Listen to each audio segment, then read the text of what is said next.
Welcome everybody. Thank you for coming along this evening to our Cabinet meeting. Usual announcements, please.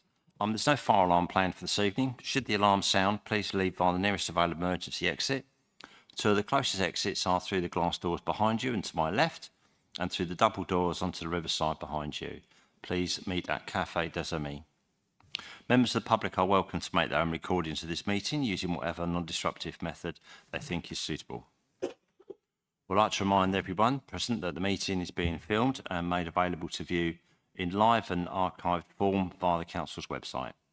If you are seated in the public gallery, it's possible that the cameras may capture your image and you are deemed to be consenting to being filmed and your image and sound recording the webcast. Westgate Gardens Gate on the riverside is locked at sunset, so members of the public must leave the Guildhall by the side exit behind the glass door. Okay.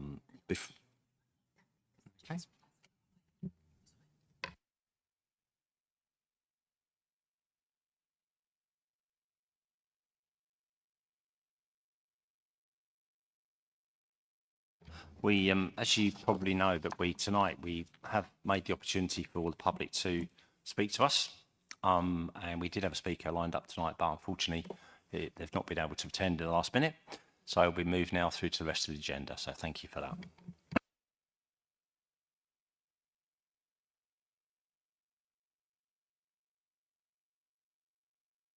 So welcome to the agenda part of the meeting of Cabinet. The Cabinet is part of the Council responsible for most day-to-day decisions. It is made up of the leader, who is elected by the Council, and that's me, Alan Baldock. The other Cabinet members are as follows: Councillor Sol, Deputy Leader, and Cabinet Member for Finance. Councillor Dixie, Cabinet Member for Property and Performance. Councillor Hazelton, Cabinet Member for Housing. Councillor Dawkins, Cabinet Member for the Environment and Climate Change. Councillor Charlotte Cornell, Cabinet Member for Council Services, Culture and Heritage. Councillor Chris Cornell, Cabinet Member for Economic Development and Inclusion and the Coastal Towns Champion. Councillor Ricketts is the Cabinet Member for Tourism, Transport and the Rural Champion. And Councillor Nolan is the Community Engagement, Safety and Enforcement portfolio. The Cabinet collectively provides strategic leadership to the Council. So item 1 now. Vanessa, have you any apologies? No apologies, Chair. Thank you. Any declarations of interest at all? None in advance, Chair. Thank you. Is there anyone wishes to raise a declaration of interest now in the meeting? That's all. Okay, thank you very much. There's no public speakers in the general sense of the word going to be speaking to any one of these items tonight. So, and before we move any further through now, I'll go through the Cabinet and see that any Cabinet member wishes to make announcements as they're entitled to do so tonight. So, Councillor Dawkins to start, please.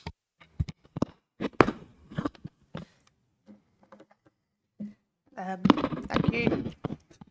Yeah, I have quite a few announcements actually, and some of them have been in the press or going to be out soon, but they're not embargoed to anything. Or was me saying it. But one is the HUG 2 is coming out soon. That is a scheme for eligible households to be able to get energy saving grant.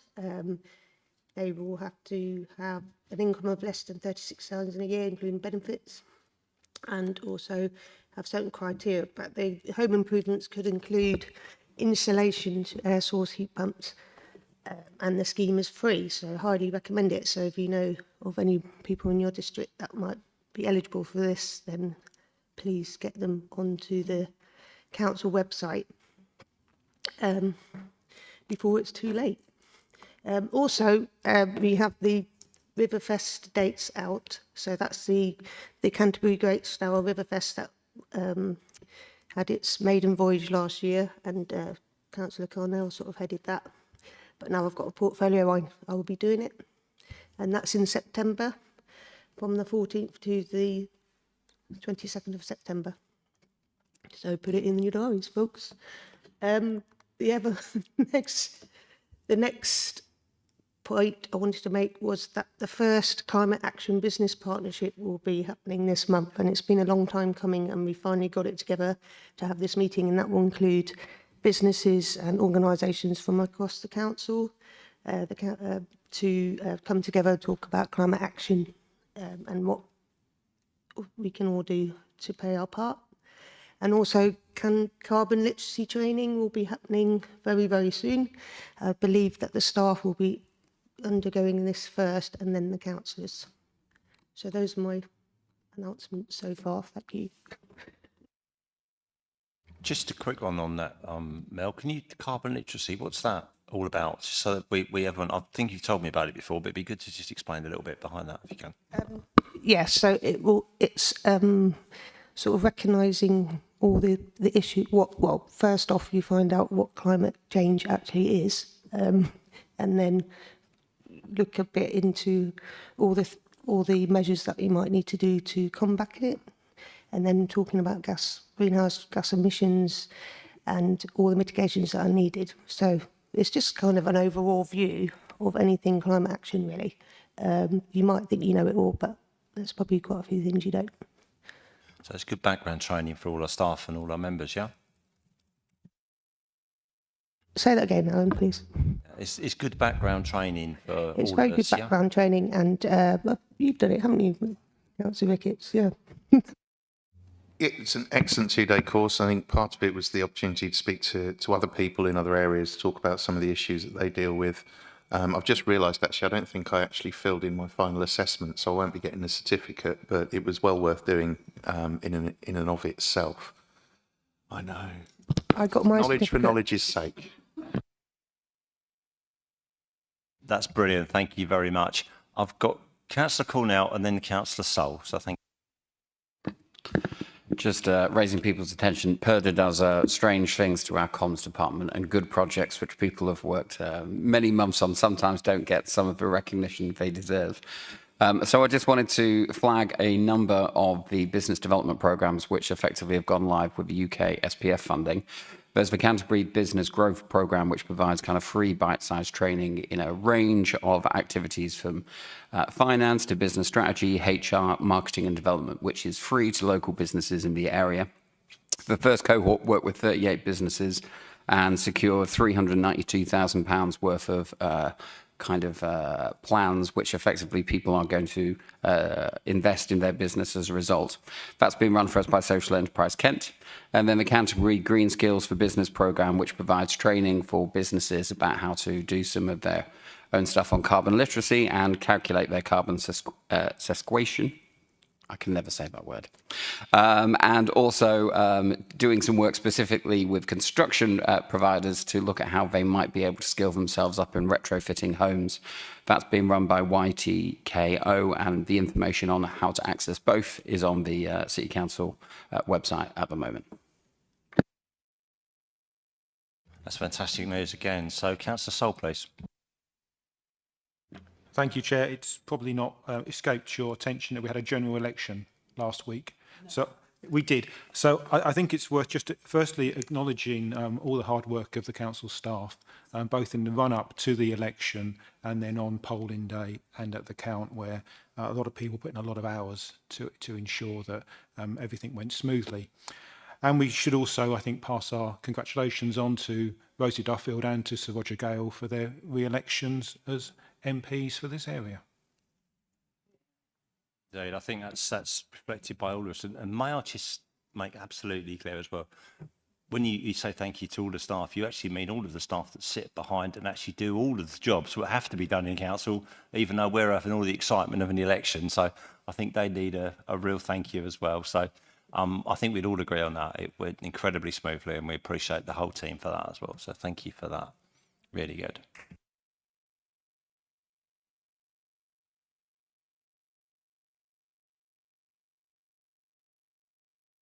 Really good. Is there anybody, any other, Councillor Nolan, please?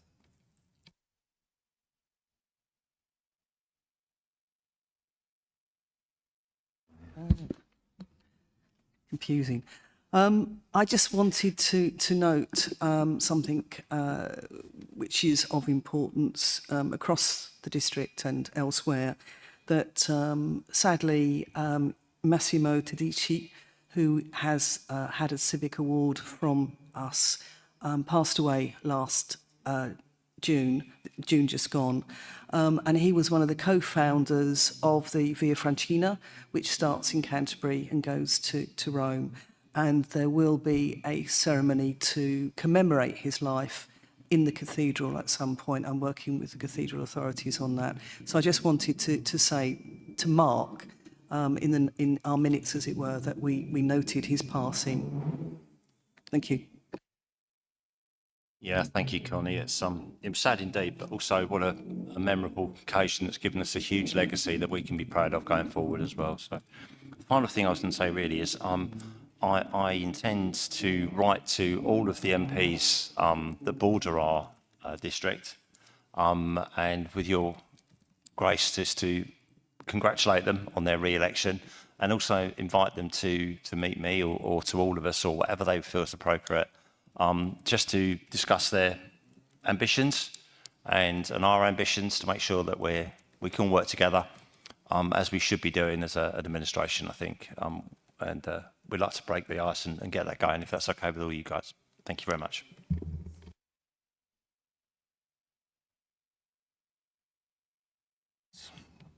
Okay. So just final bits of sort of business around the meeting now, before we start on the agenda items proper. We need to confirm that we agree that the minutes, that's item 5 of our previous council cabinet meeting, are okay, acceptable. Just general assent is okay, if you can. Yeah. Okay, so I need to propose some seconds. So I'm going to propose that. So one of you, and thank you, Councillor Hazleton, to second that. And if you can just indicate whether you agree with that or not. Thank you very much indeed for that. So that's agreed. Okay.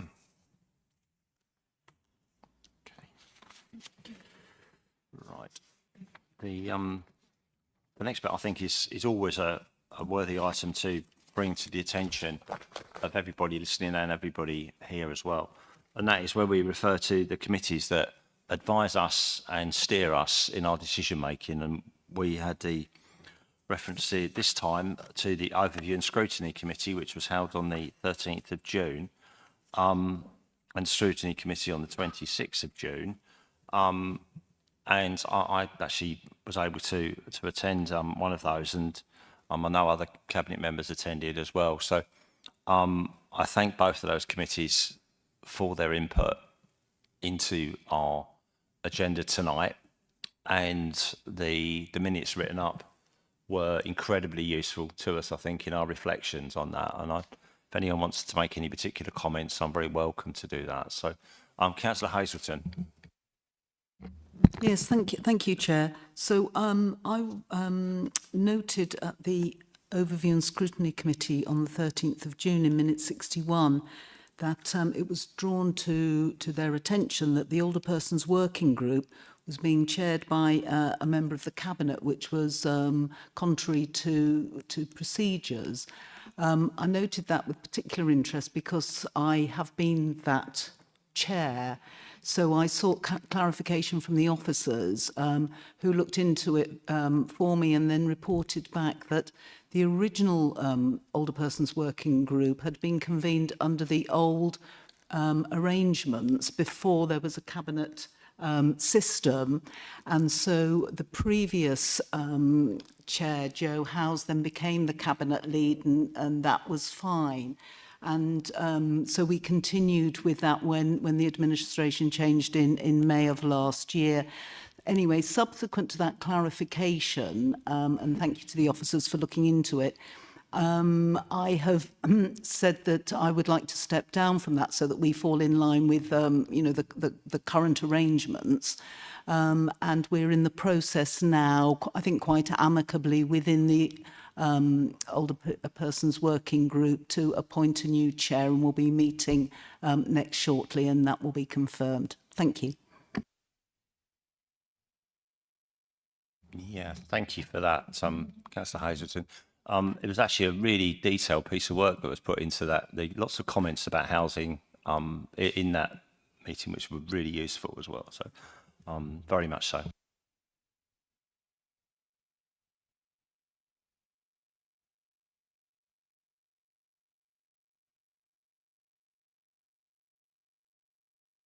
Has anybody got any comments about the working groups? To go forward again, quite a useful piece of conversation there. I think it was quite helpful to get those over the line as well and get them working. Councillor Dawkins. Yeah, it was just something that I picked up on that was picked up in the overview scrutiny, and I know that is going to get worked through, but it was just the garages and how they are very low and we're not making much out of it. So yeah, it's good that's highlighted there, and as we go forward, that it gets highlighted again and we really make sure we tackle that. Yeah, it's come forward as a good opportunity for us, I think, and we take off. It's certainly well worth pursuing that, isn't it now? So it's good. Thank you for that. Okay.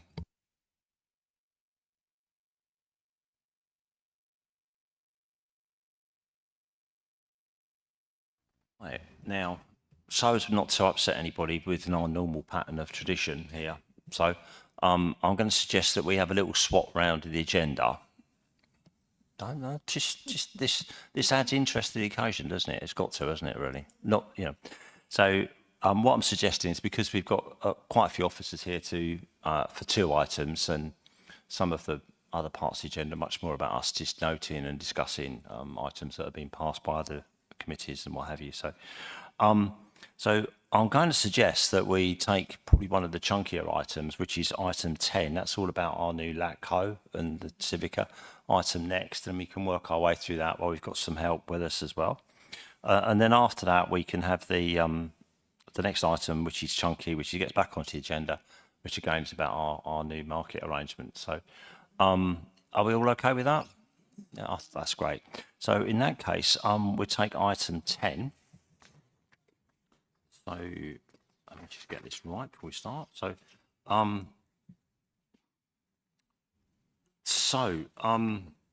Councillor Sol, would you like to just kick the ball off there, and then we'll have a good discussion about what this is all about? Thank you. Yeah, thank you, Chair. This is where we get to approve the business plan and shareholders agreement and the Articles of Association for Partnership 1. Now, in February this year, Cabinet agreed to form a joint LATCO with Thanet and Dover District Councils to deliver the services that were previously provided by Civica. Cabinet will recall that back in 2021, Civica informed the Council that it was exiting the business process of outsourcing, and its contract with East Kent Services would not be extended. Since the decision in February, the 3 councils have been working to develop the shareholders' agreement and articles of association that are required to form the LATCO, as well as continuing to develop a business plan for the company, which shows that this route will continue to provide best value. The articles of association set out the governance arrangements for the LATCO, and the shareholders' agreement set out how the company is to operate and outlines the rights and obligations for each district through their shareholdings. Only when both documents are approved and registered at Companies House can the business start to operate and enter into contracts. Now, the shareholders' agreement sets out that there will be an operating board that deals with the day-to-day operations, a board of company directors that's accountable for service delivery, and then the East Kent Services Committee is the executive shareholder committee that will be responsible for the reserved matters as set out in the Articles of Association. So there's a lot of detail here in the agenda today, and the various legal teams, continue to work on the finer aspects of some of this. But tonight, we're asking Cabinet to recommend the various recommendations set out in the agenda, so that we can then look forward to working with our neighbouring districts to form this LATCO that will provide the revenue and benefits for our customers moving forward. I'm very happy to second that.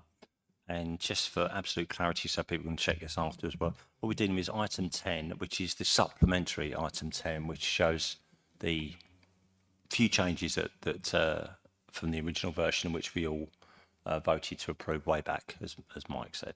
So would officers like to pick that up now? Do you want to go first, Matthew, on that, just to add some texture to it before we start our debate?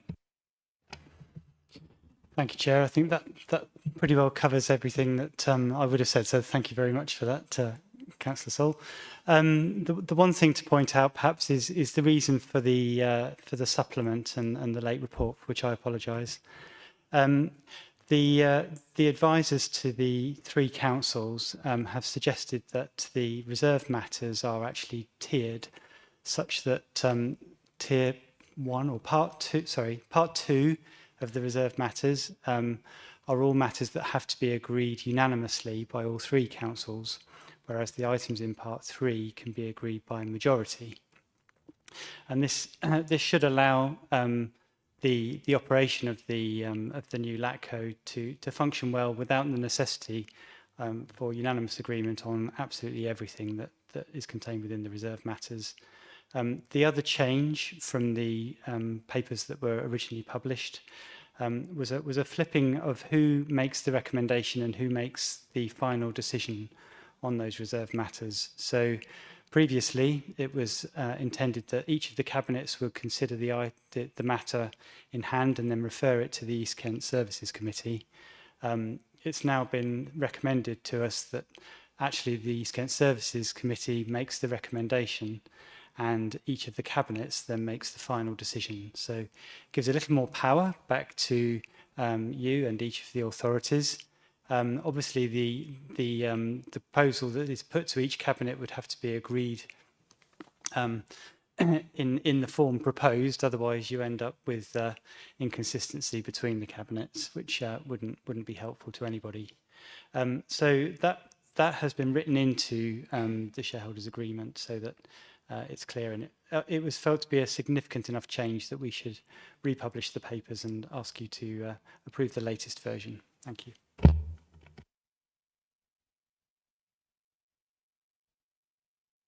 Thank you, Matthew. That was helpful with obviously Mike's summary there as well. So I'm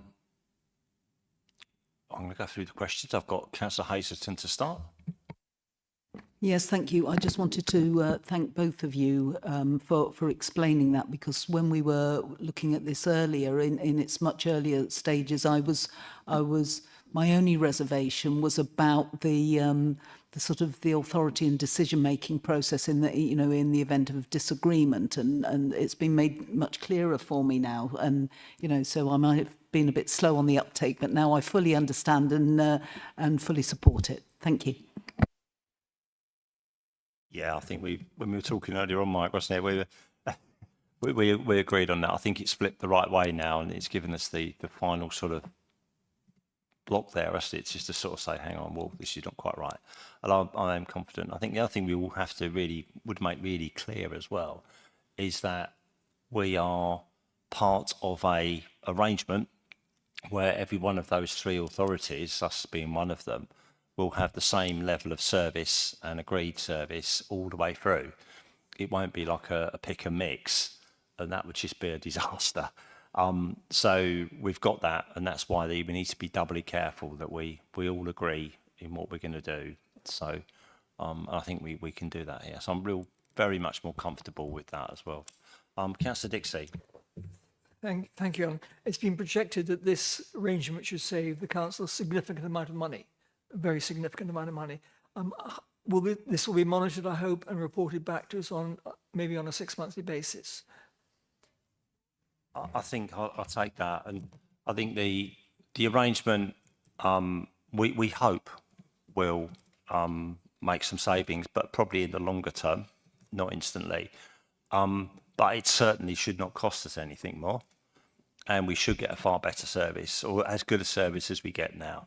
And I think we believe, I think I speak for three council leaders really, that our belief is that great, if we can make some savings, that would be fantastic. But the overall objective at this stage must be that we run a absolutely 100% effective service that is as good as Civica now or better. And if we can do it a little cheaper, that would be great. But I don't think we need to impose too much on that. We're certainly not budgeted for savings. So if they are there, that'll be amazing. But I think we're all comfortable with that, and that's the way I think I'll leave it tonight, to be fair. So we're not expectations we possibly can't meet.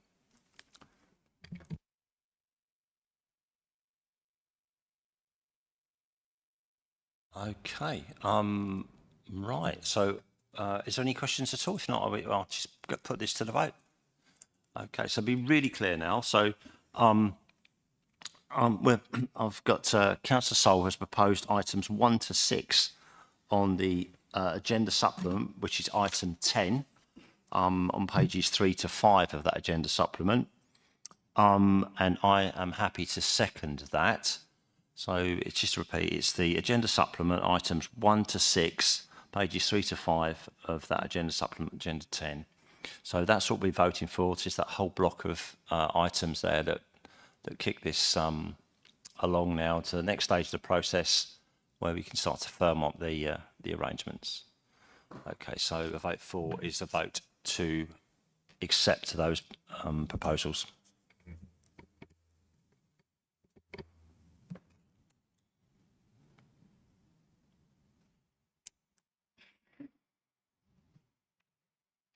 And that's carried unanimously, Chair. Thank you very much.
Okay, well, we move on now to, we'll get back onto the agenda items in rough order now, shall we? That's fine. This one is item 7 now. We're back onto the item agenda normal order. So the establishment of the market under the Food Act 1984 and the licensing of the market. It's pages 19 to 31 of your agenda. Tonight we have Bill Hicks here with our new Market Development Officer, who I'm sure will say a few words and introduce herself later as well, which is exciting to have as well. So will be able to help us through the technicalities of what we're looking at here tonight. And I should look forward to Councillor Nolan just introducing the item before we start our debate. So thank you very much. Thank you. I'm absolutely delighted to introduce this report. It's part of the process to formally establish the markets in Canterbury and Herne Bay. Markets are something that both residents and visitors enjoy. I've had several representations over the last 18 months from the community that they value our markets, and therefore they were very unhappy that the market got moved away. I'd also like to formally welcome Charlie Dunstan, who is our Markets Development Officer, and already she's doing a fabulous job. And I just want to say thank you to Bill Hicks for a very comprehensive report. It is part of a process. I just want to stress that. And, you know, the relaunch, if we approve this, will be on the 17th of July, which I know, because of PERDA, you've already mentioned that, it would have been lovely to have had it sort of earlier, but we couldn't do that. And I'm just absolutely delighted to ask the Cabinet to listen to the resolution, and I'll ask for a seconder. So I propose the resolution to resolve: 1, in exercise of the power under Section 50 of the Food Act 1984 and without prejudice to the Council's existing market rights, however acquired, to establish markets in St George's Street, Canterbury, and at Mortimer Street, William Street, Herne Bay.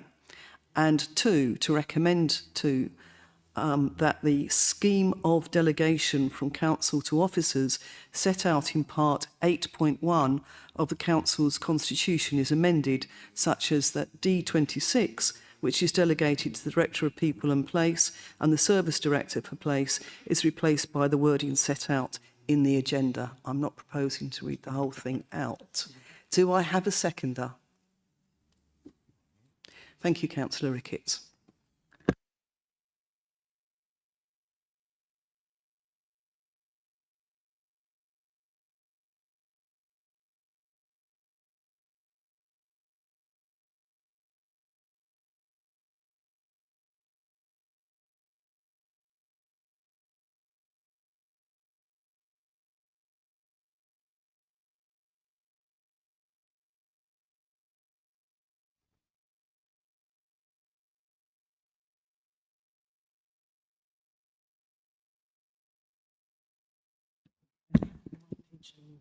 I've pointed out that I've actually got a third. Do you want to read number 2 again? Number 2 again, all right.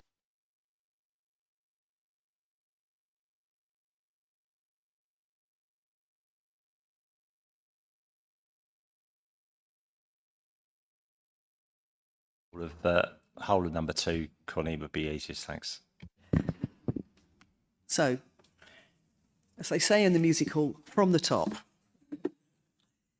To resolve, 1, in exercise of the power under Section 50 of the Food Act 1984, and without prejudice to the Council's existing market rights, however acquired, to establish markets at St George's Street, Canterbury, and at Mortimer Street, William Street, Herne Bay. 2, that the provisions of Section 37 of the Local Government (bracket Miscellaneous Provisions Act 1982) (bracket Temporary Markets) (bracket) shall apply to the District of Canterbury City Council coming into force on the 1st of August 2024. And 3, to recommend to Council that the scheme of delegation from Council to officers set out in Part 8.1 of the Council's Constitution is amended such that D26, which is delegated to the Director of People and Place, and the Service Director Place, is replaced by Street Trading and Markets, D26, as is on the agenda. Is that okay? That was lovely, Connie. Thank you very much. Who was it seconded that? Thank you, Alex. Appreciate that. Thank you very much. Okay, let's go to Bill and Charlie to take us through some detail. Thank you, Chair. And thank you, Councillor Nolan, for that introduction. Just to say a few supplementary points in addition to the introduction. This report will really allow us to take a modern approach to how we address the market in the district. We have, as you'll see, a potted history within the report of the various charters, deeds, rights and privileges that we've received over the centuries, which are all great, and many of them are in the Cathedral Archive if people want to go and see them. But there is an opportunity here with the re-establishment of the market to put a clear legal framework in place based on modern legislation, and that is the Food Act 1984. Most markets up and down the country are based on that act, and it gives clarity not only to our own procedures and services, but also to people looking into how we do business here. So there is a clear need for the transparency and the general benefit of having this act put into place. The delegations which Councillor Nolan has outlined will enable the officers to work most effectively and efficiently at the development of the markets within the district. As we know, we're currently looking at the re-establishment of Canterbury. We have an existing market in Herne Bay, but there indeed may be others that we want to establish across the district. And this report and these powers will enable us to do that. I think in summary, I'd say whilst the report itself is quite legally strong, we've worked very closely with the legal department here and indeed taken counsel outside of the council with the NABMA, the National Association of Markets, to make sure that we've got a very clear and comprehensive framework here. That all of this together will just enable us to really develop on the track that we've already established with the market opening up on the 17th of July and taking it forward from that point. Thank you, Chair. Thank you very much. So, Charlie, did you want to add anything tonight? Sorry. Thank you for having me this evening. Oh, God. Yeah, no, I'm very excited to start the relaunch of the historic market, as we call it. Have 12 amazing traders lined up, so all local produce and products. They're very excited. And yeah, just excited to get on with the reanimation, really. So yeah, wish me luck. Thank you for that. It's appreciated. Any comments from the Cabinet at all about before we take any agreement? Go ahead, Councillor. Councillor. Hazelton. Yeah, That's Hazelton, my and name. then Rick. Yeah. Okay. Thank you, Chair. I just wanted to say it's a really good read. I really enjoyed the history lesson and the reference. I haven't gone through all the references, I have to confess, but it was a really well-written report, and it was an interesting read as well. So thanks very much. Councillor Ricketts. Yeah, and I think the reference to the history shows how important this is. This isn't simply about creating retail opportunities, although that's obviously a major part of it. One story, I mean, this has obviously been a long-running issue, but one story is, which touched on my portfolio slightly, was as the residents of Rough Common were trying to create a bus service for themselves to replace the one that had been removed, and they were going to run it 2 days a week. And I was chatting to them and saying, which days are you going to run it? And they said, well, maybe on a Monday. And then obviously the other day would be market day. And that was the point in terms of what people expect and how a market will operate and how this will work for the areas where the two markets run and potentially other ones as well. I think it's a huge thing. And it says that we want people to come into our towns and city centres. We want people to be open for business. We want to showcase the fantastic products and produce that are available in the area. And when people come to visit the district, they'll be able to get those, see them in front of them, see the great sellers of the fantastic local produce. And it just feels like something that's been hugely missing, particularly from Canterbury City Centre for such a long time. So I'm very excited, and good luck, Charlie. Councillor Chris Cornell. Welcome, Charlie, and good luck. Yeah, however much I like the Jack and Joanne fair, I wanted to ask kind of two techie questions, so to speak, to just seek some clarification. So the first is, and I think you've touched on it, Bill, that effectively the new delegations under D26 will allow us to do everything that you would need to set up a market. But obviously in point one, we have to resolve specific areas to reopen. So does that mean that obviously Whitstable used to have a market? I'm sure at times there have been various different people who were interested. Would we have to return to identify new sites, or would effectively D26 give us the delegation for creating new ones also? And then the second is reference to the Food Act 1986, where there's some kind of question about the use of bylaws. So at the moment, as far as I understand, the recommendation is we can use the effectively contractual relationship we'll have with an individual market trader to control their kind of weekly activity. And then we'll use licenses for street traders in order to be able to establish that. So obviously that will be useful when we look at the review of the licensing arrangements. But obviously, I just want to kind of flag that obviously the benefit of using that bylaw was that it automatically applies to both parties, irregardless, so to speak. So I'm sure we're kind of suck it and see, so to see, with the contractual relationships that we have with market traders. But just before we review the licensing arrangements, which I think are 2025, can we just kind of touch base and see whether the opinion that we have at the moment about the use of bylaws is appropriate or not? I think we'll know a lot more as we kind of get going, but I'm assuming that at various times we've used one or other of the different type of trading mechanisms, and hopefully we'll get a clear idea about how best to regulate them for the success of the local community. Do you want to take that and then come back to Mike? Certainly, and thank you, Councillor Cornell. Taking them in reverse order, in terms of bylaws first, the external legal advice that we sought, particularly endorsed by NABMA as the national market body, actually advised us not to rely on bylaws. And in fact, looking through historical records here at the council, we have very infrequent use of bylaws, and they've not actually been used in the last several years.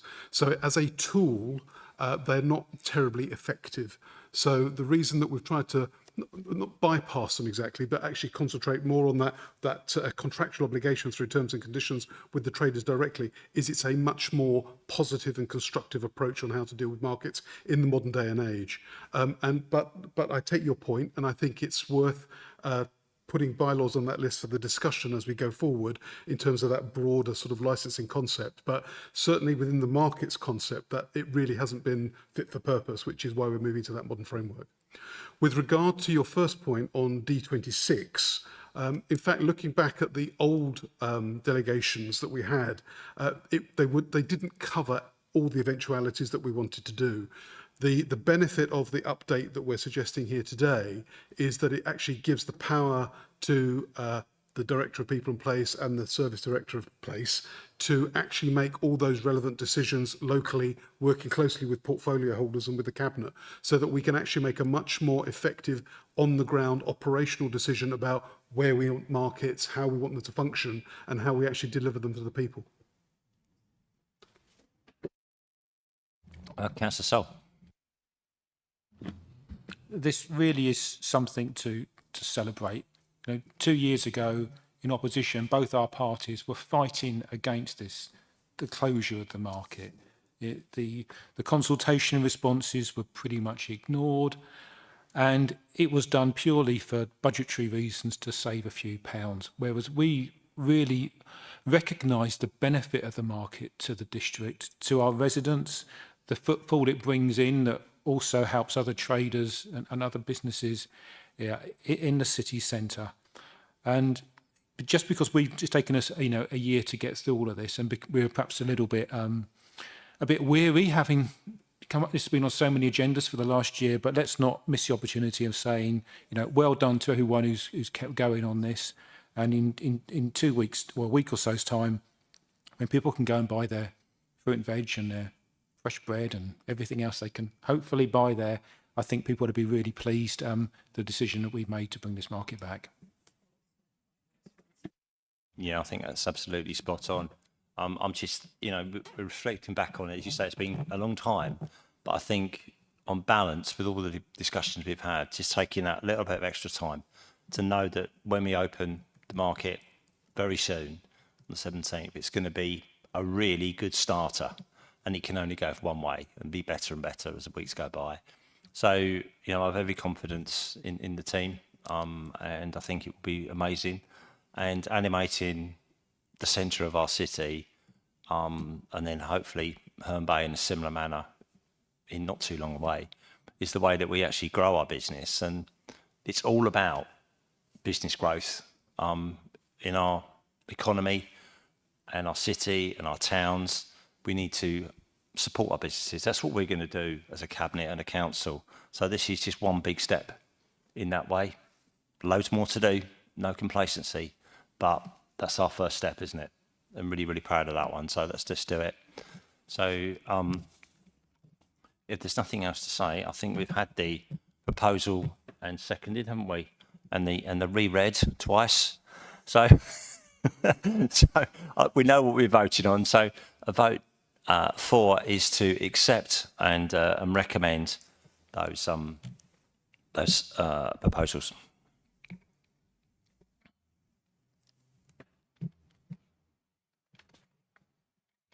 That's carried unanimously, Chair.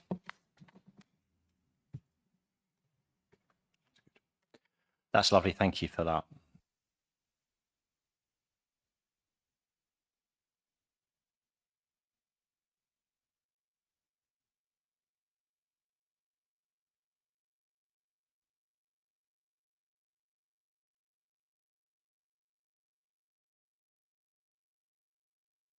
Right, so item 8 now.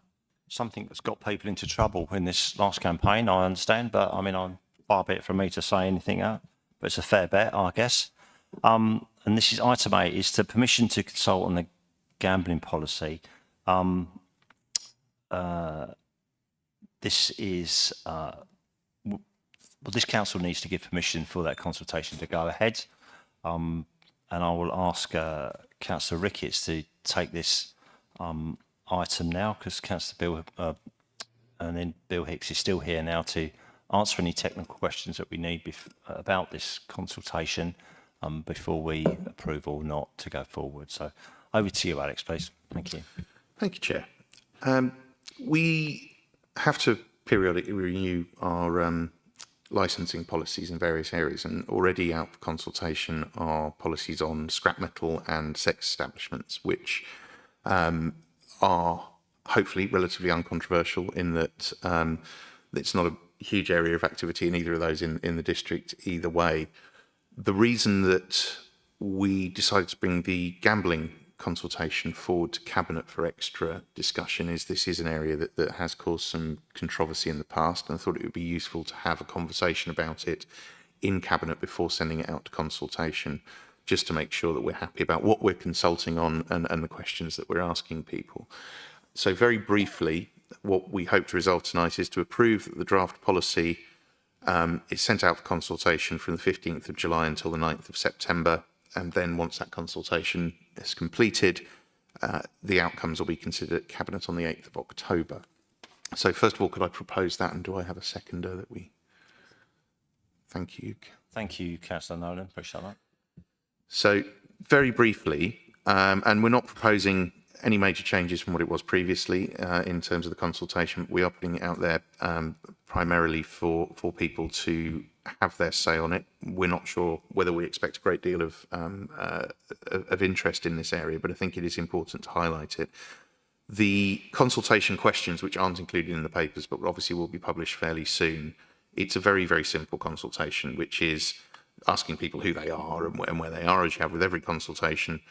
Then asking people if they agree or disagree that the gambling policy meets the aims and objectives which are contained in the document. And the licensing objectives as set out in the Gambling Act of 2005 are preventing gambling from being a source of crime or disorder, being associated with crime or disorder, or being used to support crime, ensuring that gambling is conducted in a fair and open way, and protecting children and other vulnerable persons from being harmed or exploited by gambling.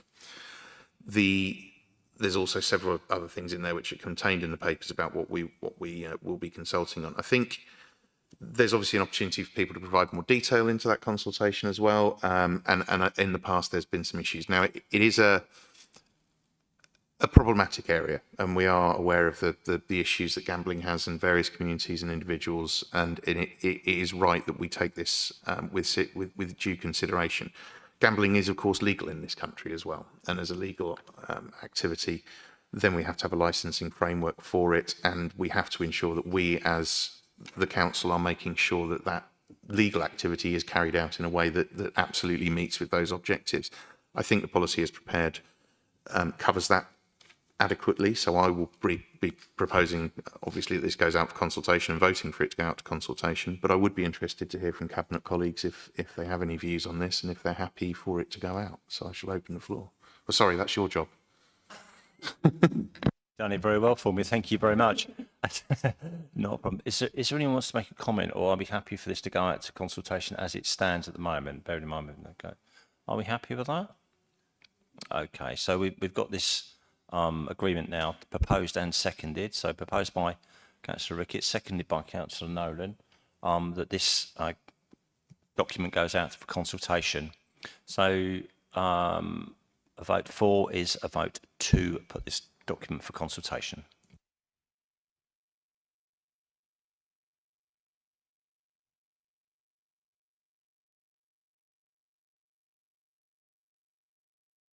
And that's carried unanimously, Chair. That's lovely. Thank you for that. Okay, so this time it's Whitstable Harbour, which is item 9 on the agenda. And this is another exciting development, really. I'm really pleased to see this as well. Strategic plan for 24 to 34. And I'd like to ask Councillor Chris Cornell to introduce this item. Again, Bill Hicks is staying with us if there's any technical questions that we need to iron out through our debate. So thank you, Chris. Thank you, Chair. This is introducing the new Whitstable Harbour strategy for the next 10 years to be discussed here and then forwarded to Council for nomination. I'd just like to thank members of the Harbour Board and local members of the community for helping pull this document together. I think it's a really good example of a strategy which both serves local needs and is well tied into the United Nations Sustainable Development Goals, which we've already established and committed to it as the Council. It goes a little further than looking at some of the basic health and safety about shipping, although that is important, as Michael keeps on reminding me, to also make sure that the harbour remains a kind of key community asset and a dynamic part of many people's lives. For a long time, the harbour has kind of remained a safe space to support and incubate industry. This is extending some of those ideas outside of the fishing industry to other small businesses, supporting greater education and knowledge of the role that the harbour has been paid in the heritage of the town, and strengthening some of the kind of environmental credentials which we've kind of moved forward on. I think it's fair to say that over the last couple of years, the harbour has kind of struggled a little in the board as it reached the end of a strategic period, a strategy which had some kind of notable successes: the establishment of the South Quay Shed, the development of the new kind of fishermen's compounds, and clearer zoning. This is about setting it on a new course with a clear vision for the next 10 years. As you'll see, the consultation which happened last November was well received by members of the local community. And I think it makes a good read. And it's got some nice pictures in, thanks to some local photographers who have contributed to them. This is very much a community effort, and it's been slightly delayed in coming here so that we could sort out some of the governance framework, which has reduced the number of councillors on the board and increased the number of local people. There's currently an advert out for a new independent member to join the Harbour Board, which we hope to have in place as soon as possible, hopefully for the September meeting. They'll be involved in helping kind of establish the business plan under this, which will more clearly articulate some of the spending linked to it.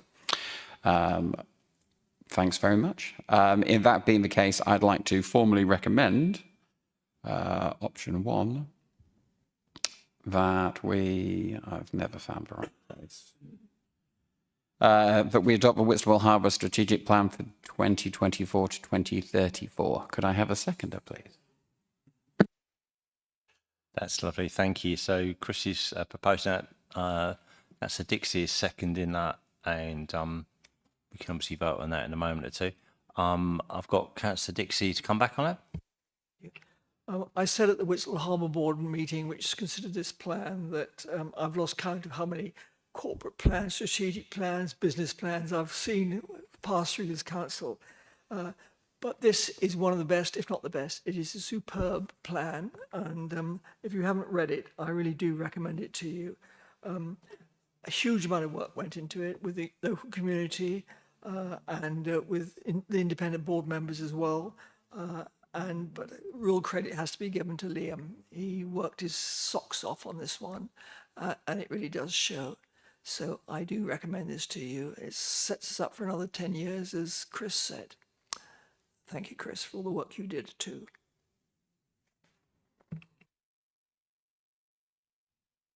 Yeah, I think to totally endorse that. I think when you read this plan, I think one thing that struck me was how absolutely aligned to our corporate ambitions and bold enough to put them in it. And that was absolutely fantastic as well. And many people will criticise what we do going forward and those ambitions, but they are so interlinked. And when you see it interlinked in the way it is, it's just a brilliant piece of work and a community involved plan.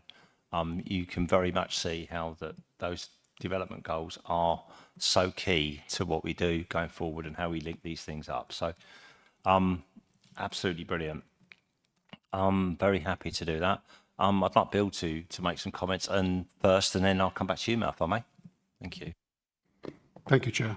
I'd just like to add to what Councillor Cornell said.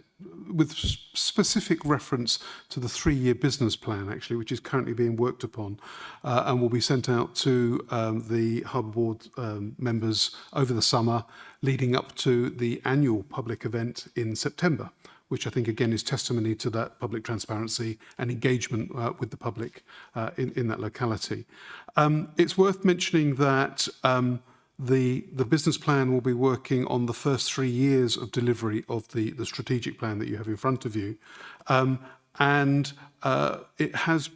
will be costed both in terms of resource from council officers, so that the delivery of it is fully transparent and fully worked out in detail about how it will be delivered. There is some existing money within the harbour budget which will go towards some of this. So we will, of course, work through the budgeting process system within the council to make sure that it covers any other incremental costs that come into play. But just to say that there will be a full process of engagement, both with councillors and with the public as this moves forward. So thank you. Thank you, Bill. That's wise words indeed. Thank you for putting that out. Councillor Dawkins. Thank you, and thank you, Chris Cornell, for the plan. And I really like it because it's just so straightforward and easy to read, and I just love that. It's just it's just really well put together. So, and it's one of the best things I've seen for a while. And so, thank you for that. And I will take it away and nick half of it for when I do my nature local recovery plan. That will be coming later on the way. Just some bits on, just picking up on the environment. I know you put on there maintain solar infrastructure in the harbour, and I know we've had that conversation and it didn't get the answer you wanted, but I'm hoping that we can revisit that. And now we've got a Labour government, hopefully we'll be able to do some of these things and get that through. Thanks. Yeah, thanks, Mel. Any other points at all?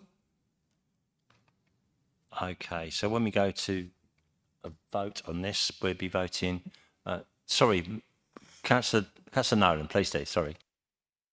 I know, I'm so small, I just sort of disappear into the background. I just wanted to echo Councillor Dawkins' point that it's very clear and, very clear goals and that. And particularly, I was delighted to see 2 things. Return a fish market to allow local fishermen to sell their catch, which I thought was really good. And also on the education side as well, which I thought was particularly good, that providing a community classroom to support school visits and professional maritime training. There's 2 things from a quick read really stood out to me. So well done, Councillor Cornell. Did you want to sum anything up there, Chris, before we go to the vote? I just wanted to pick up. I think the idea here is to have a kind of a clear idea of what you're seeking to achieve. And sometimes when you don't succeed within council resources, other things occur. So having a clear idea about solar panels, effectively, we now have another bid in with a private company to essentially see if we can get some solar panels on the fishing huts. And we wouldn't have done that if we hadn't clearly, effectively said that's the direction we want to go. And when an opportunity comes, let's jump on it. So there's lots of good work here, but the more important thing is a clear direction. We just want to get on with it, really. We present it for your recommendation. Don't blame me, Chris. It's a good piece of work. Okay, should we go to vote? Okay, let's do that then. So a vote for is to put this, to accept this plan.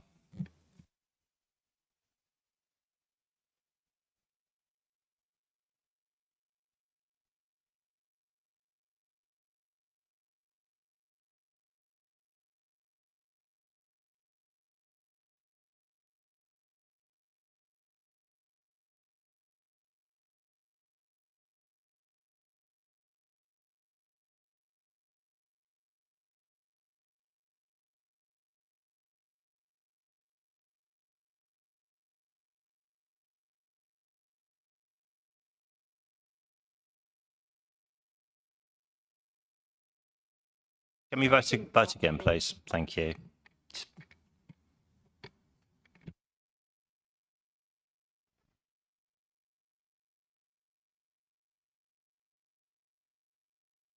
Sorry about that, but that is carried unanimously. Not to worry. Okay. So we move on now to item 11 because we've done item 10 earlier, you might recall. So this is consultation on a youth council, and you might recall this comes back from a notice of motion and other debates and discussions we've had over the some considerable time. So without sort of further ado, we've got Susie Wakeham here to take any questions as and when may be required. Thank you for that tonight. And also, without further ado, again, put Chris Cornell in front camera, and if you take it away, please, Chris. Thank you very much. Excellent. Thank you, Chair. I've got to find the right bit in my agenda. So, friends, this is a report back on the notice of motion which came at the end of the last administration recommending the formation of a youth council. Back in the day, I used to work with local youth councils in County Durham. In fact, I used to help administer the ones in Easington and Derwenside. And at that time, they were fantastic institutions, but also particularly well-resourced ones, raising the expectation of young people and trying to encourage them into civic democracy. It's very important that you have a means by which they can affect real change, and that you provide the support that they need to become educated and aware of decision makings and the complications of decision makings. It was with great excitement that we looked at the idea of a youth council, and this has kind of undergone some kind of thinking and musing in the council. The recommendation in today's paper is not to form a youth council, but to build on the kind of key essential tenets of it. So the first of which is to better integrate the involvement of young people within our consultation methods, and make sure that's a clear theme that we want to come through the new consultation strategy. Sometimes those are really simple things. So recently in the Harbour Board, we had a public consultation on a new piece of artwork. We involved a local artist of 18 who gave some really useful feedback, both as an artist and a young person, because they frequently use that space. And I think that it's kind of important here that when we're looking at all consultations, either on specific places we know young people congregate or involved, or in services which really affect them, that we try to find a really specific way of engaging with it. So that's a kind of clearer commitment to how we can deal with young people as part of our consultation network. But the general idea there, which is about trying to engage and support young people as part of a wider civic debate, is also picked up in the recommendation here that we look at an annual kind of event here in the Guildhall, which we would invite local young people to, where we can explain how our activities in the council operate and talk about the things which they want to talk about in a kind of structured way.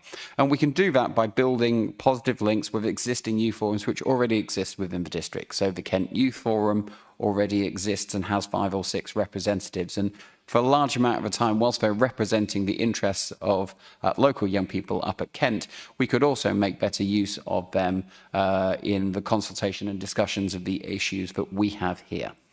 I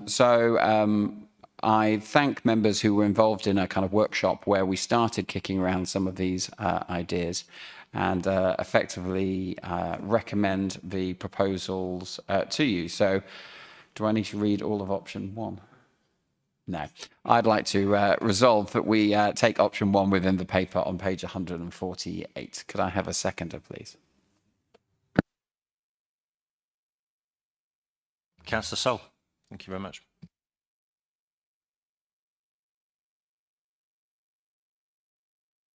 Okay. Did you want to add anything, Susie, before we start our debate, and then if not, come back? Thank you, Chair. Just to add, this obviously signals a bit of a change of direction. It's not something we've actively been doing for many years now, but what it does do is allow us to change direction within our existing resources, start to test the water with this stuff.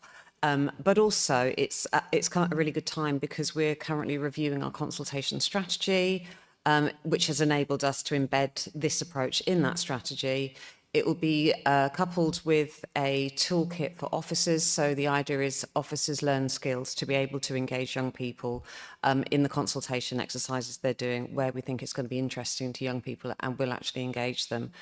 So the timing works really well from that point of view. And we're going to keep it under review, and we'll be reporting back on progress later through the year. Thank you. That's great. Thank you very much. So I've got Councillor Sol and then Councillor Dawkins. Thank you, Chair. Yes, I support this recommendation. I think the more we can do to get young people involved, the better. And as we've seen the last few weeks at some of the local schools, young people want to get involved with things like mock elections, find out what's going on in politics at all levels. And what we've done tonight with opening Cabinet up to public speakers, although no one has come here, I think is a great way of allowing young people to come and speak to us, and we can listen. And I also know that the civic team do a lot with young people as well, and are out there listening to what's going on in the district. So it's a very good change of direction. I think this is to get out there and listen to those young people, because children are our future.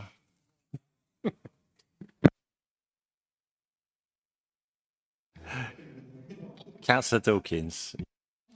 Yeah, thank you very much. And yeah, obviously as a person who proposed it along with Councillor Heston a while ago, that's what we wanted, but we've gone through the motions, and this is a great way to start making that connection again in finding out what young people actually want rather than imposing something on them.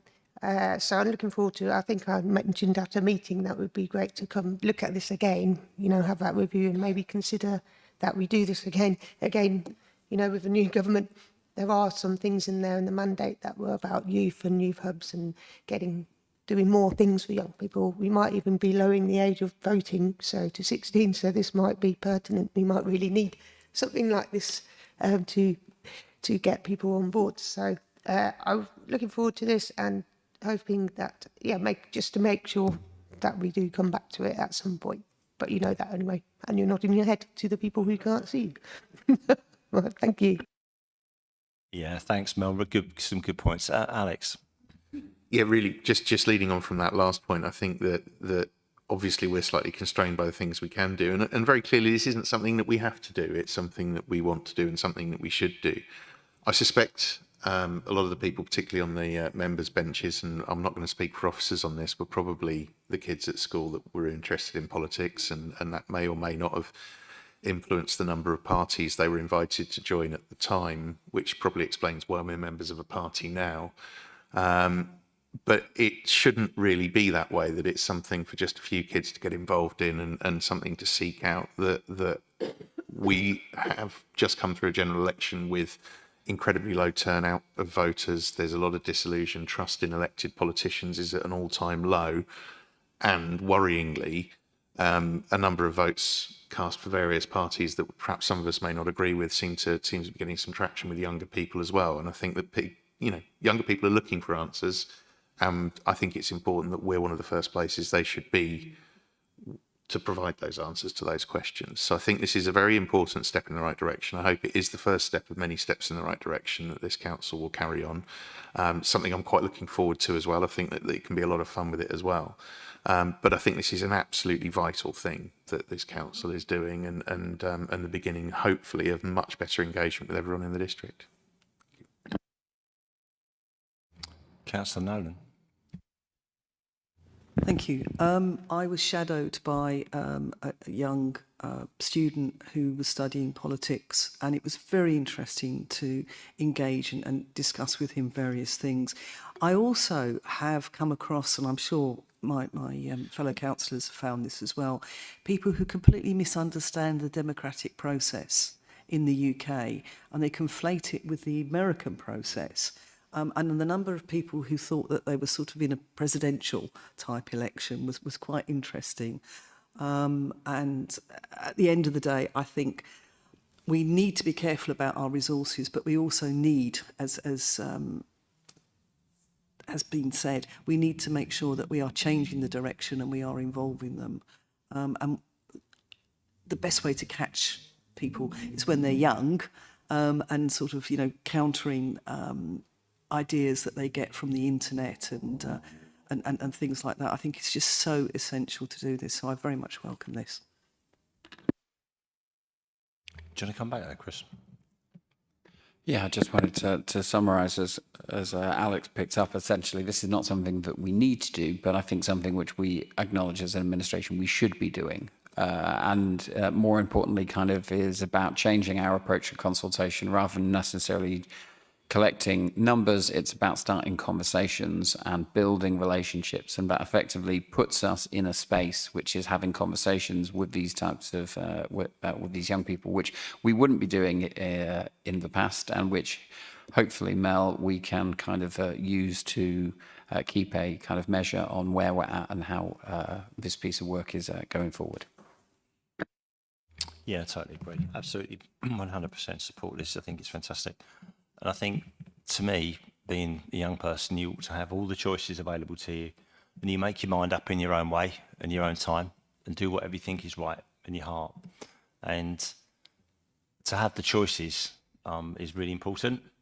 And you have to reflect that people in their early 20s now who are voting in this election, in all truth, have never known anything other than a Conservative administration. And the choices that we had when we make a decision are much wider than that, because we've actually lived through other administrations, good, bad, or whatever they might be. And those choices we need to offer to young people as much as we can. So totally welcome that as well. So we need to vote on this, don't we?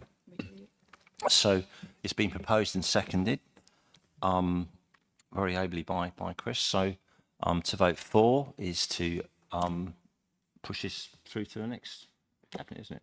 No, it's to adopt it. To resolve. So we can resolve it tonight, even better. So let's resolve we're going to do this tonight. Thank you.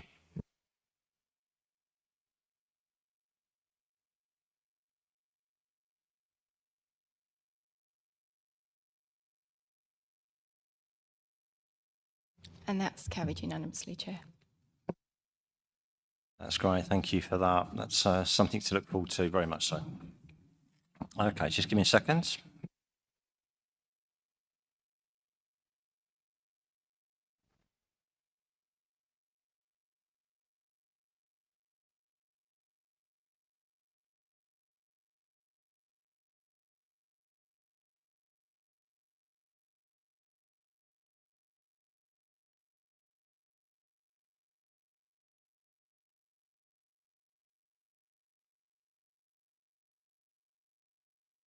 Okay, now moving to another part of our agenda tonight, which is a series of items that we're going to note, reports that were processed through other committees and what have you. So obviously we're welcome to have comments on them. We work through them one at a time. If anyone wants to make a comment, of course they can on that particular report. So this is item 12, which is the annual workforce report. So this is with Councillor Connie Nolan, who's the portfolio holder for that. So if you just want to introduce this one, Connie, please. I just would like to say that this report was prepared in accordance with previous reports, and I just would like to add some things to it so that we can get a better sort of understanding of it. So what I'd like to start with is the fact that there has been a period of change in the council, implementation of a final restructure. And we know that to establish change, that we have what is known as unfreeze, change, and then refreeze. And I'd just like to point out to my fellow cabinet councillors that refreeze has not been able to happen because there's been so many challenges around COVID, around the influx of other issues that happened, and of course the cyber attack. And I'd like to pay tribute to the workforce because they've actually been in a situation where sort of there's been the change. And of course there's a huge upheaval now of shutting down Military Road and moving. So that refreeze hasn't happened. The change is ongoing. And I'm just hoping that we'll have a period of stability on that. The other thing I'd like to sort of point out that there are various parts of the report which have never been sort of developed before, but one of the things that I obviously have a close eye on is the staff development. And I just would like to point out that I misunderstood this, I must admit, that when it talks about Kent Trainers, that's the name of the company, is Kent Trainers. It's not just, you know, sort of anonymous Kent Trainers came in. It's the name of the company which is used. And also I've been told that the development budget is 52,000, it's set aside as £52,000 a year. And that's one of the things that I think we should be looking at as a way of employee branding, that not only do we attract staff, and I must pay tribute to the fact that the new recruitment consultant has been a huge asset to the HR team in attracting staff, but we also need to have that sort of staff development. And also you'll be unsurprised to know, Councillor Baldock, that you and I have been very much pressing on that sort of, let's use the levy which is there in the apprenticeship budget. So there's quite a few things which is sort of, I just wanted to amplify, as it were. At the scrutiny committee, a direct question was asked about health and safety, and the response to the committee was that the health and safety, there's 3 members of staff in health and safety, and it actually sits in a different team. So I think it's important to say that. Also, the information about salary and pay is actually published annually on the council's website. So there's just some sort of other things that I wanted to actually just say that had been asked and is not present in the report. Thank you. Oh, hang on a minute. We're just noting the report though, aren't we? Yeah. Yeah, thanks, Connie. Anyone else? Okay. Yeah, Councillor Hazelton. Yes, thank you for that. I just really wanted to record how pleased I am to see the the vacancy rate decreasing, and I hope that will alleviate some of the pressures within the council, and that that's part of an improving and sustained improving picture. So I'm really pleased to see it. Thank you. Absolutely, thank you for that, Pip. Michael. Just a quick comment. With home working now being much more widespread than it was a few years ago, staff training is more important than ever. And I'm not sure whether this is being fully on board with our staff training budget. Just a comment. Okay, that's all noted. Thank you for that, definitely. Is anything else? Did you want to sum up until Thursday? Are you okay with that? Thank you, Chair. Yeah, the point about staff training is a really good one, and we're really aware of that, certainly while we're a bit homeless in between offices. So we're using training as a way of bringing staff teams together in a really positive way. I know Charlie's also, the head of HR, is also rolling out bite-sized training that staff are delivering to each other as well. So it isn't just about buying in external training, it's about sharing knowledge within the organisation.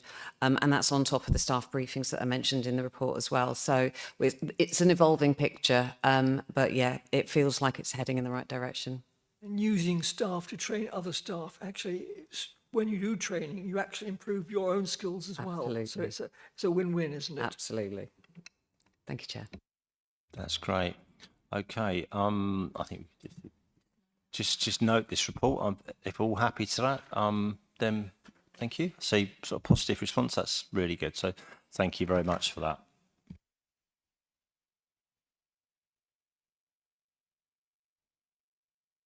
Right. The next one is the end of year performance on social housing KPIs. Which is, we've got Marie Roll with us to answer any techie questions or bits and pieces later if we need to, which is fantastic. And can I ask Councillor Hazelton to introduce this, please?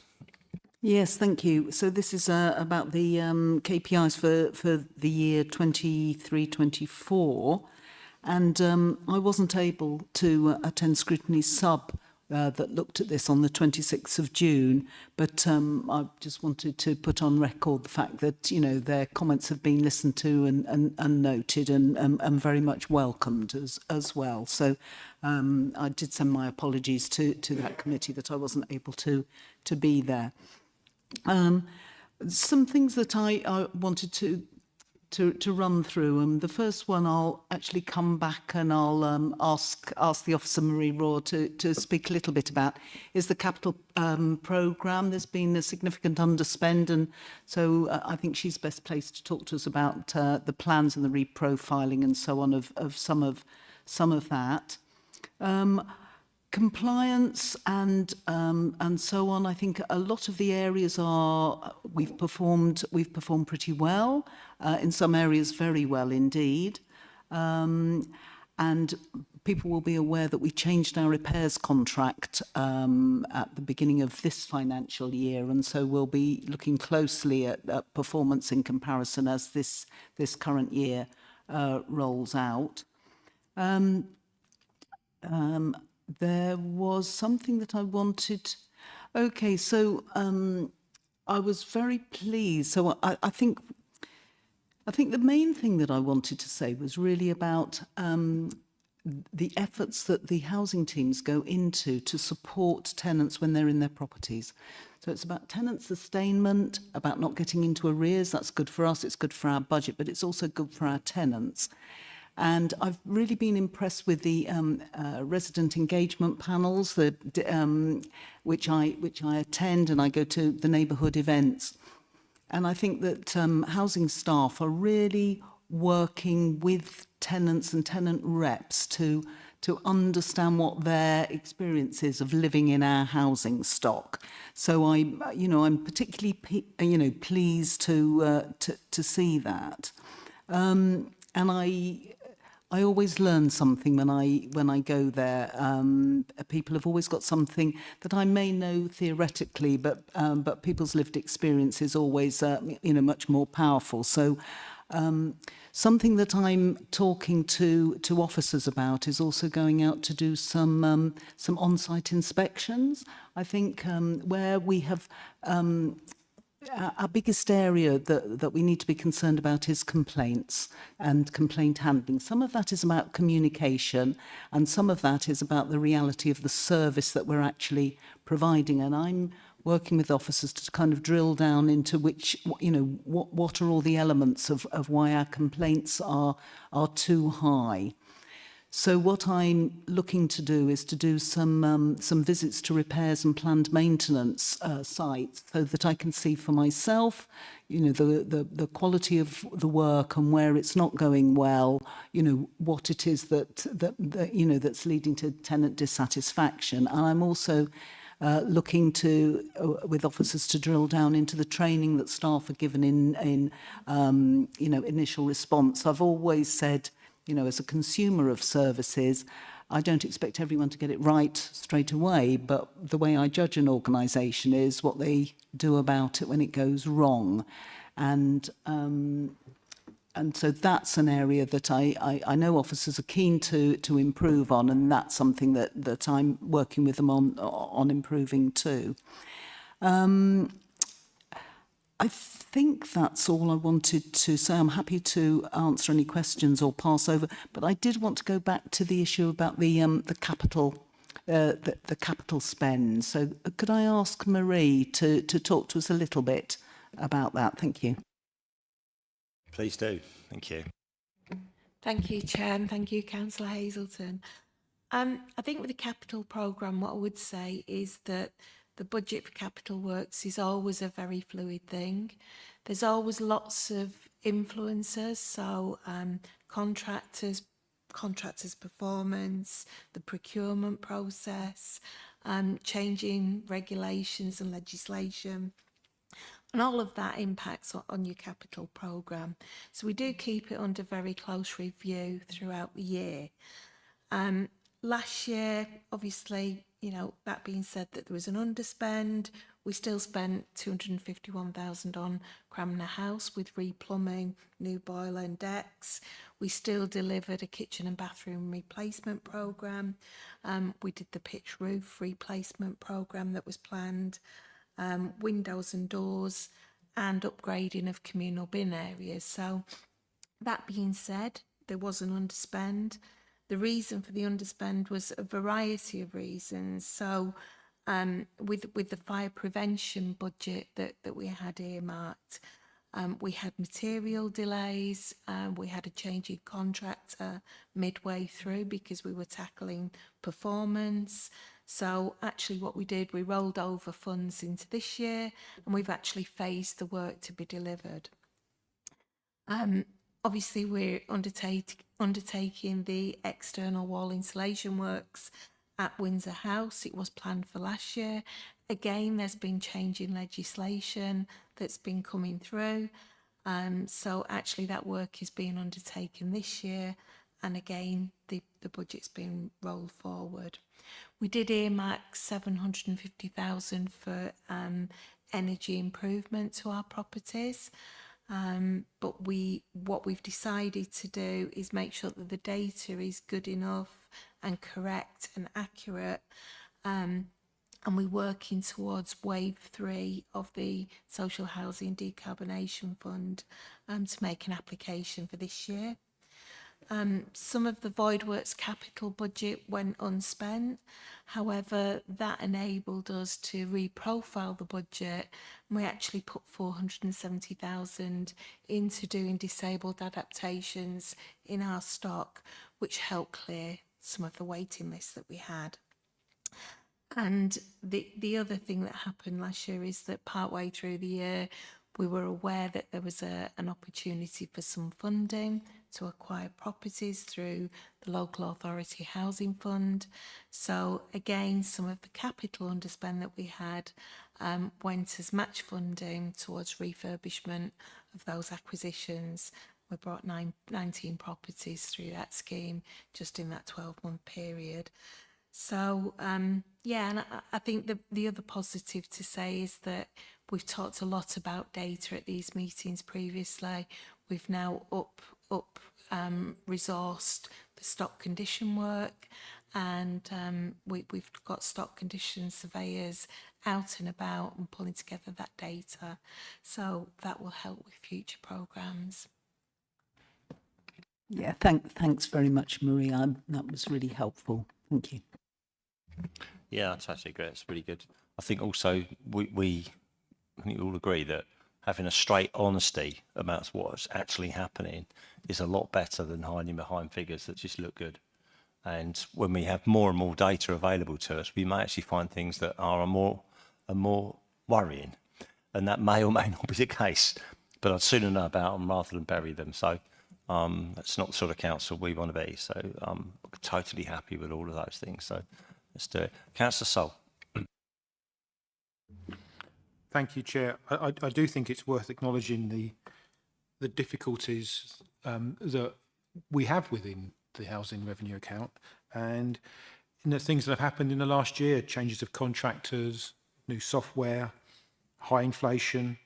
Of course, we've got very old housing stock, and repairs on that are expensive. And those repairs have got more expensive with inflationary costs. And it does seem that the building industry's inflation is much higher than many other services of inflation.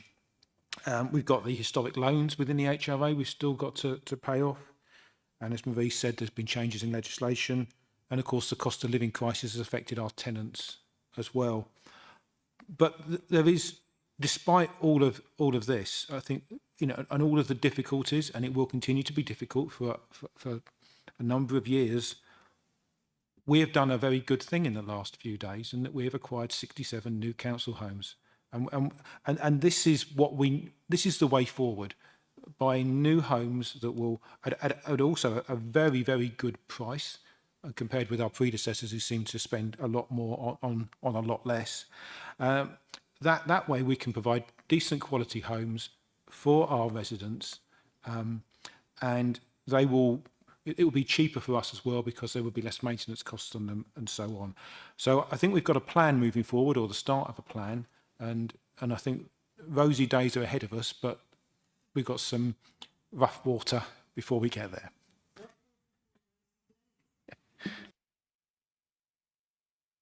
That's yeah, very, very wise words there.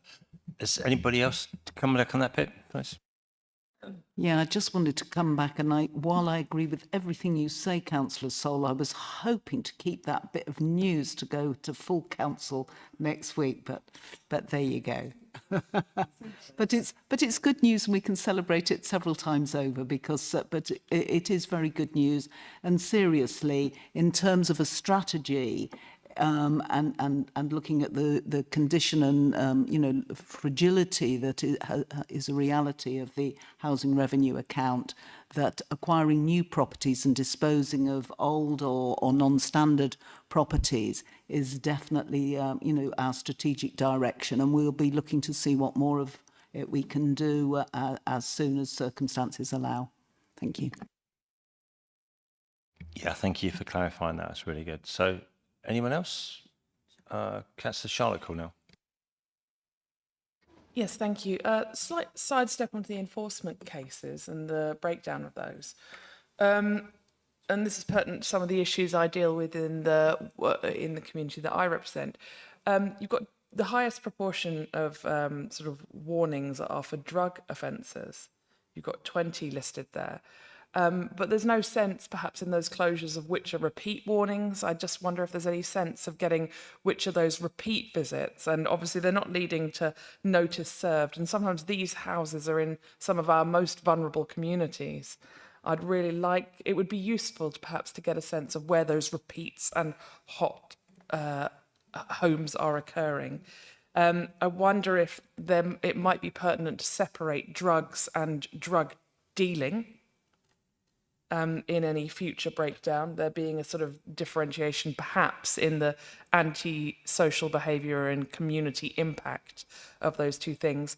And I just look, it's just something to consider again for the future charting and labelling, if prostitution should really be co-mixed with sexual offences. But that's perhaps one we could pick up offline and think how we might label some of those going forward. Thank you. Yeah, noted, and we'll take that forward. Thank you. Sorry, yeah. Thank you, Councillor Nolan. Thank you. I just wanted to, first of all, congratulate you that the voids, the period of time between reletting has actually reduced. So I think that's a kudos there. And I also wanted to ask a question, if I could please, about the tenant arrears. And I note that advice is being given. Are there any government funds that can be accessed to help tenants with that?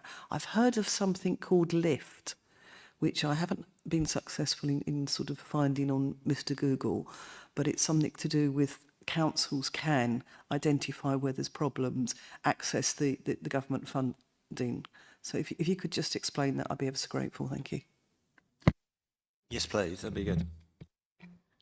Okay, thank you, Councillor Nolan. I mean, with the rent arrears, we do have discretionary housing payments, which the Housing Solutions team works with Civica, who currently administer that, and that can help pay off housing arrears, whether they're in social housing or in the private sector, to protect tenancies and keep people with a roof over their heads. Some of the household support fund rounds previously have helped people who have been struggling to pay rent, so that support has been accessed. Lift is actually, it's a product, it's a software package and product, and it pulls together data from different streams so that you can do targeted work. We are currently looking at that, but we're also currently looking at the data that we hold, because we hold a lot of different data. within the council, and it's about sort of heat mapping that data and looking at how we can target it. But I'm more than happy to discuss lift outside of the meeting if you want some more information. Thank you. I raised it in a sort of, I've heard about it because I have been pursued by a very keen person who wants to know why we're not doing it. So I can go back now and tell him sort of what's happening. Okay, thanks. We'll talk, yeah. That's brilliant. Okay, are we happy to note that? Some useful stuff there. Yeah, thank you very much. Okay, so I think the final bit, is the corporate plan performance report, which again is with Susie. She wants to say a few words about this, but I think, to be absolutely honest with you, I'll probably sum up fairly quickly after Susie's introduced what we've got. Went teeth in line, went to committee. Thank you, Chair. Yes, this one's been through scrutiny sub. As you'd imagine, there were some specific questions around fixed penalty notices and PCNs, and the approach to garages, as Councillor Dawkins has already referred to this evening. This obviously is the last annual report back on the previous corporate plan. So the report also has a nod forward to the new corporate plan, which has just been adopted. And I think there was a question around how the new corporate plan is ever going to be able to use KPIs to monitor global targets. It's not, spoiler alert. What it does do, though, is it uses the global targets to set the context for the local action, and it's the local action and outcomes that will be monitored and reported through this process in future. The other question that came up was around KPIs and whether we're going to ditch all of the old ones. No, we're not. We need some consistency with KPIs in terms of performance, and that refers to things like the housing ones that you've just been referring to, as well as lots of other ones across the board. So the new corporate plan gives us an opportunity to review the KPIs that we're monitoring. We are not throwing the baby out with the bathwater here. We'll keep the best ones, keep the useful ones, and then add in any new ones that we think we might need to monitor the new targets. Thank you. Thanks for that. I'm going to say absolutely nothing because I was going to say some of that, so that's fine. I'll just leave that alone. Does anyone want to comment about that? Because I think it had a really, really good session at Overview and Scrutiny. Some really good stuff there. Are we going to achieve anything more by debating this much more or not tonight? That's really my argument too. If anyone wants to raise anything, of course they can. Go ahead. It might be a conversation for another time when we're talking about KPIs, but the one about the climate action plan, when we get to that conversation, it would be good to review it because it's kind of a bit mean, really. It's like one KPI for something that's absolutely huge. And within that action plan, there's already about 26 more actions. And then you have to sort of home it down to one little thing, and you're just going to fail every single time. And then it comes up at every sub-scrutiny, you know, oh, you're failing on the... But actually, if you look at action within it, it's okay. You're going to answer me, aren't you? I think that's a classic case that we probably one of the ones to review, isn't it? Break it up a bit and see where we go. It links into one of the goals too, doesn't it? To be honest about it, so well, several of the goals actually, but you know, one or two of them in particular. Thank you, Chair. Yeah, I think that's a really good illustration of how KPIs reflect the corporate plan that they're monitoring. So the KPIs for the new corporate plan will absolutely reflect the priorities that you've put into the new corporate plan. That's just what happens with every iteration of a corporate plan and the annual reports that flow from that. Okay. You can visit that then. Yeah. Brilliant. Okay, are we happy with that one then? It's probably the biggest one that we've sort of not debated. So if we're happy with that, we can note that report. Okay, thank you for that. Happy to that. Thank you very much for that.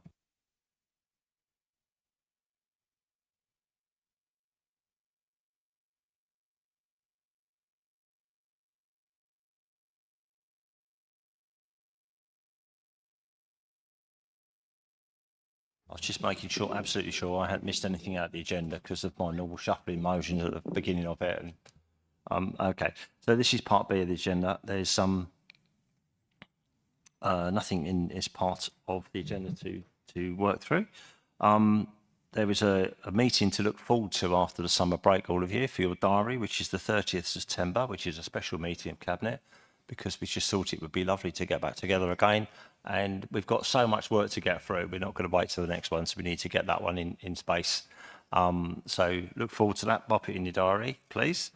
There are no other urgent business that needs to be dealt with in the public that I know of at the moment, Mr. Chancellor. Okay, we don't need to exclude the press or the public because there's nothing to be debated in private. So there's no urgent business that falls under the exemptions at all. So with that, we are closing the meeting at... What is it? 20:42. And I look forward to seeing you, some of you, with a few more meetings to go, if not for our next Cabinet meeting in September. So thank you very much.